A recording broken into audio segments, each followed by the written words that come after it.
Sabar. Ada Angga ya, ini semua teman-teman. Kenal lagi saya kan. Topik kamu mana?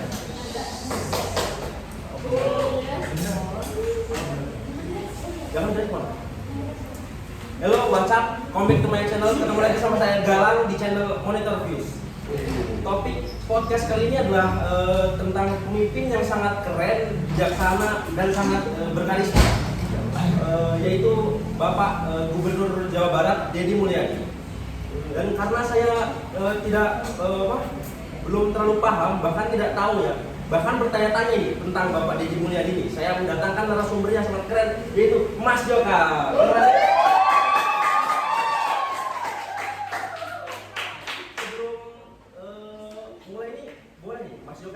Saya dulu dong sama ini langsung apa?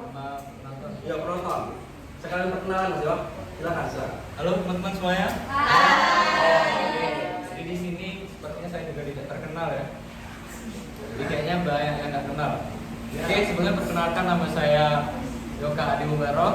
Ini perlu disebutin? Enggak, bercanda. Jadi di sini saya sebagai seorang mahasiswa sedang menempuh jenjang pendidikan S1 Ilmu Pemerintahan. Asal saya dari Merangin, Kabupaten Merangin, Kecamatan Margotabir, Desa Sidorukun, RT 0 berapa? Lupa. Begitulah Mas. Oke. Status ya, status ya begitulah. Masih lajang Mas, masih lajang. Masih lajang. Belum ada itu. Rencana mau nikah nih. Belum Mas. Belum waktu dekat nih. Ya, mana tahu kan besok kita dapat ya S2 kan dulu.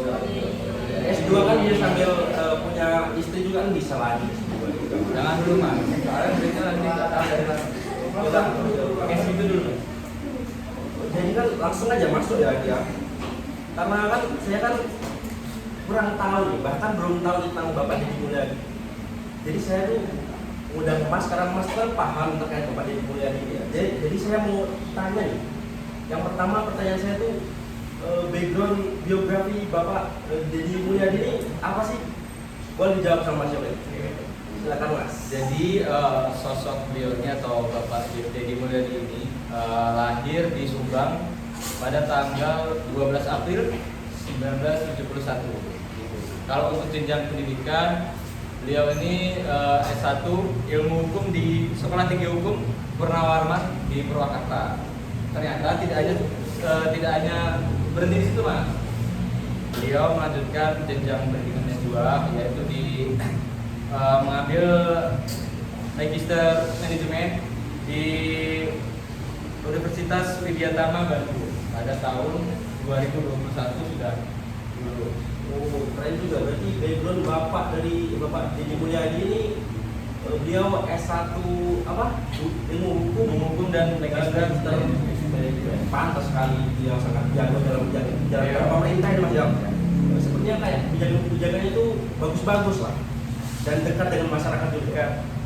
Memang beliau ini salah satu pemimpin yang dikenal sangat merakyat, bahkan sering berusukan. Bahkan pakai bajunya tuh baju putih terus. Ya, saya pun nggak tahu Pakai kenapa silet doang lagi. kenapa pakai baju putih terus nggak tahu, atau mungkin satu lemari isinya putih semua kan nggak tahu.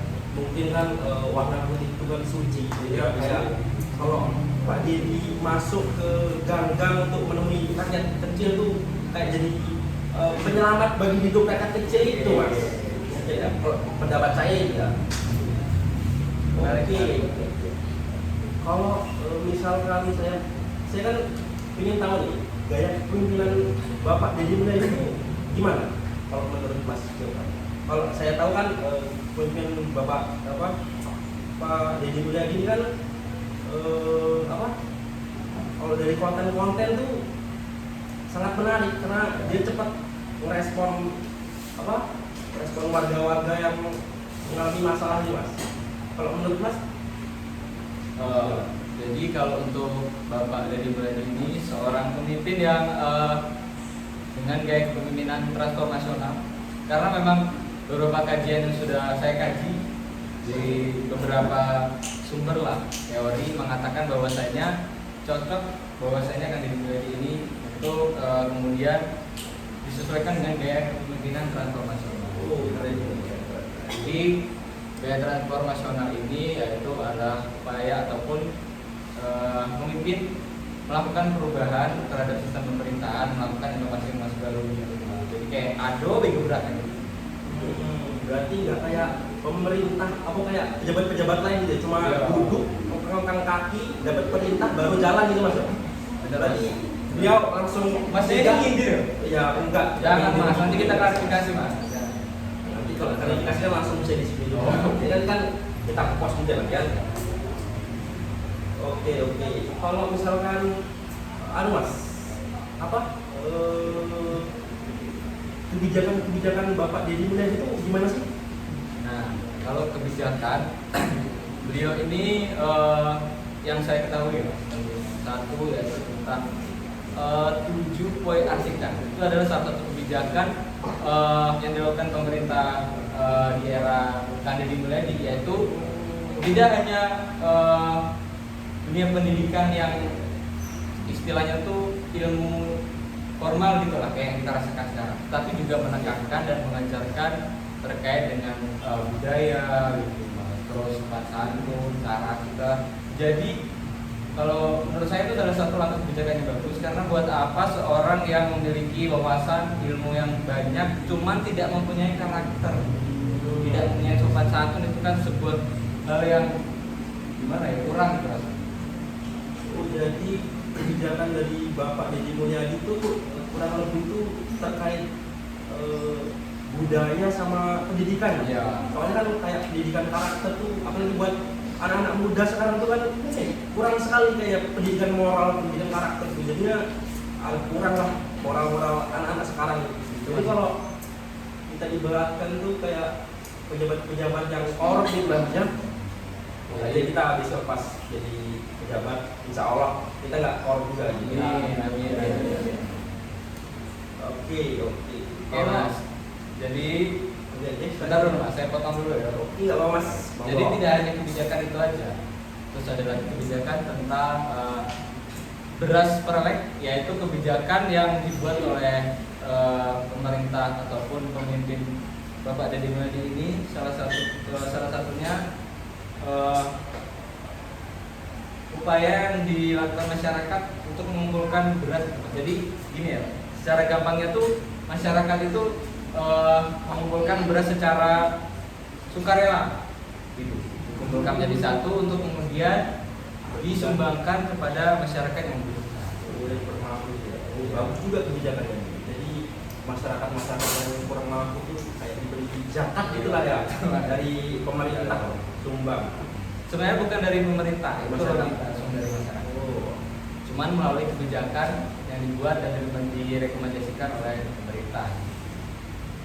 Oke. Dari tadi kan kita perlu pakunya ya bahas terkait kebijakan, terus teorinya, dia gimana, backgroundnya gimana. Saya tuh ingin tahu kalau menurut Mas sendiri ya, kita santai aja mas. Kurang lebih tuh kelebihan dari Bapak Deddy Mulyadi itu apa sih? Kalau menurut Mas? Oke, kalau menurut saya kelebihan dari sosok Bapak Deddy Mulyadi ini yaitu salah satu pemimpin yang memang bisa dikatakan seorang yang benar-benar merakyat, mau terjun langsung ke lapangan, mau melihat kondisi masyarakatnya langsung gitu kan. Jadi tidak hanya sekedar menerima laporan, ini loh kami perlu ini gitu kan. Misal mengajukan tentang pembangunan apa lah gitu lah. Cuman dia tidak begitu mas, tidak hanya menerima informasi tetapi terjun langsung untuk kemudian mencari informasi yang benar-benar valid dan diperlukan oleh masyarakat gitu. Jadi saya kira itu adalah salah satu kelebihan yang dimiliki oleh Deddy Mulyadi ini. Nih, itu kan tadi statement saya gitu. Saya juga penasaran nih, masa ya saya terus ngomong Oke. Kalau dari Mas Galang nih, melihat sosok Bapak Deddy Mulyadi ini seperti apa? Kelebihannya itu gimana? Kalau menurut saya ya, kelebihan dari Bapak Deddy Mulyadi kayak dijelaskan sama Mas Yoga tadi kan, Bapak Deddy Mulyadi itu rakyat banget, dekat sama rakyat, terus memakai pakaian sederhana, terus bahasanya juga pakai bahasa daerah juga, bahasa Sunda saat turun-turun ke lapangan. Soalnya beliau tuh kan asli Sunda juga, jadinya lumayan lah untuk memperkenalkan bahasa Sunda ke seluruh Indonesia lah, biar lebih dikenal sama masyarakat luas. Jadi menurut saya kelebihannya tuh Bapak Deddy Mulyadi itu gampang akrab ya sama masyarakat. Itu Mas. Ya. Terus dia tuh kan memanfaatkan media sosial untuk personal brandingnya. Jadi dia jadi lebih terkenal. Bahkan Bahkan kemudian juga, sorry Mas, Ya. Kang Deddy Mulyadi atau Bapak Deddy Mulyadi ini adalah sosok yang dikenal sebagai gubernur konten gitu Mas. Di situ kan menimbulkan beberapa perdebatan atau kontroversi. Karena kalau saya melihat sebenarnya tuh kalau dibilang gubernur konten gimana ya? Sebenarnya bagus sih, ada kayak ada transparansi gitu Mas. Cuman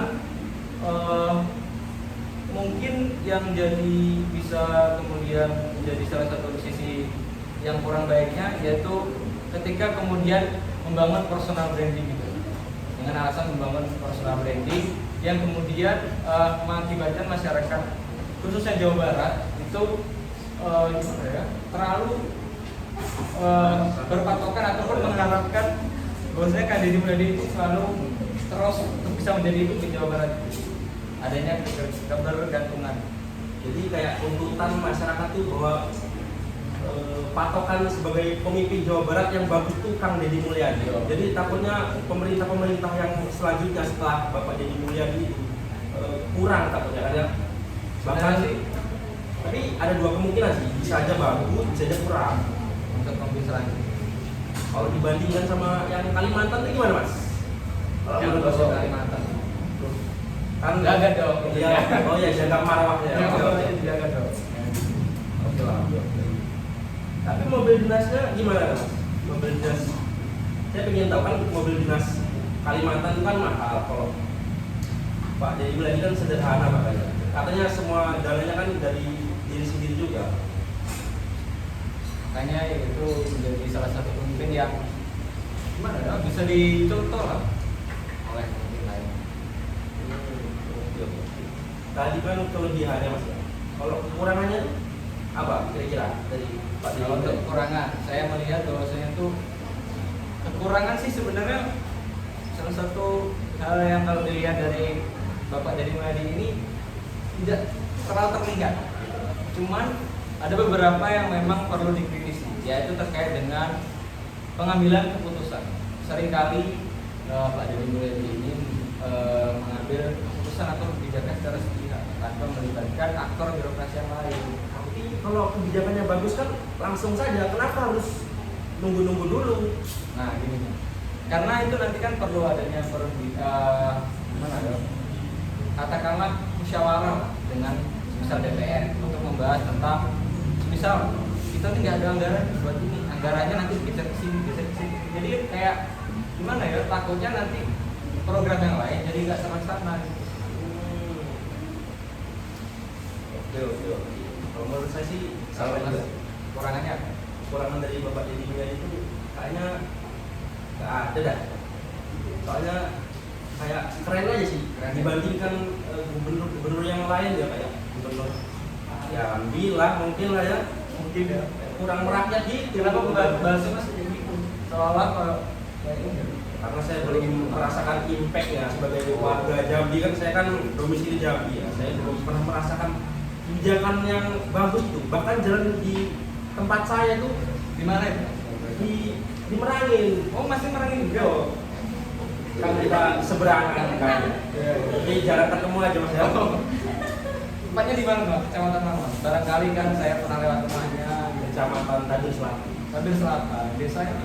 Desa Sungai Sapu. Bahkan di desa saya itu dulu pernah didanai turnamen bola sama Bapak itu loh Pak. Apa dia Bapak Gubernur Al Haris ini. Al Haris Cup namanya Pak. Harus enggak. Itu Tapi desa Mas menang enggak? kalah Pak. Salah ya. Masa nggak ikut ya? Enggak, karena saya kurang aktif ya dalam olahraga. Saya penikmat saja. Orang dulu katanya itu kebijakannya itu mau dibangun jalan katanya di setiap desa di kecamatan kami. Tapi nyatanya nggak ada nih. Nggak ada nih. Nggak ada. Apa bukti nyatanya malah di setiap desa itu cuma ada 1 kilo doang di aspal, jadi kan nggak terasa. Berarti Jalannya jelek nanti. Oke, berarti untuk pemimpin di daerah kita tuh kayak perlu mencontoh gitu ya apa yang dilakukan oleh pemimpin yang ada di daerah lain. Salah satu contohnya ya di Jawa Barat kita. Betul, Sangat betul ya. Karena memang banyak sekali laporan yang ataupun konten yang diunggah masyarakat terkait semisal adanya kerusakan jalan ataupun apalah, dan ternyata FYP betul lah yang ditanggapi oleh Kang Deddy Mulyadi atau Pak Deddy Mulyadi. Namun ya itu tadi kekurangannya, dia selalu bukan selalu sih, lebih sering mengambil kebijakan ataupun langkah itu secara sepihak. Kalau kebijakan dari Bapak Deddy Mulyadi, saya tuh ingin tahu sih yang barak-barak itu maksudnya gimana sih, Mas? Kalau barak militer itu sebenarnya bukan sebuah kebijakan, kayaknya lebih ke program, karena di situ tuh barang yang dimaksudkan ini bagaimana kemudian pemerintah berupaya untuk mengantisipasi menangani kenakalan remaja gitu. Jadi kayak semacam pendidikan militer yang diberikan. Jadi kriteria anak-anak yang masuk ke barak tuh kayak mana? Kriteria kayaknya tuh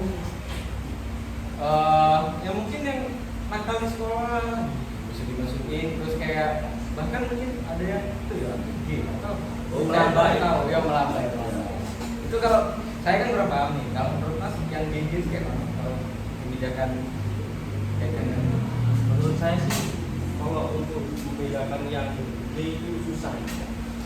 Kalau yang mungkin kalau yang melambai itu gampang dilihat. Soalnya kalau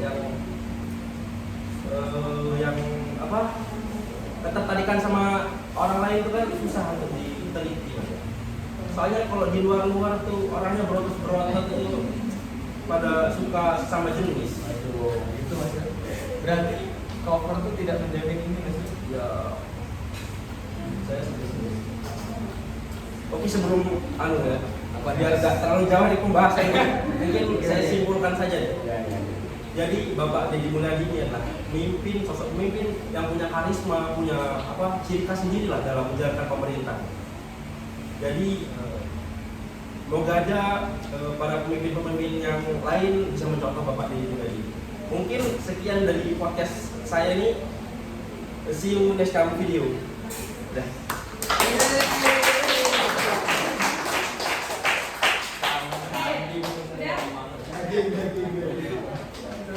Apa yang dibahas?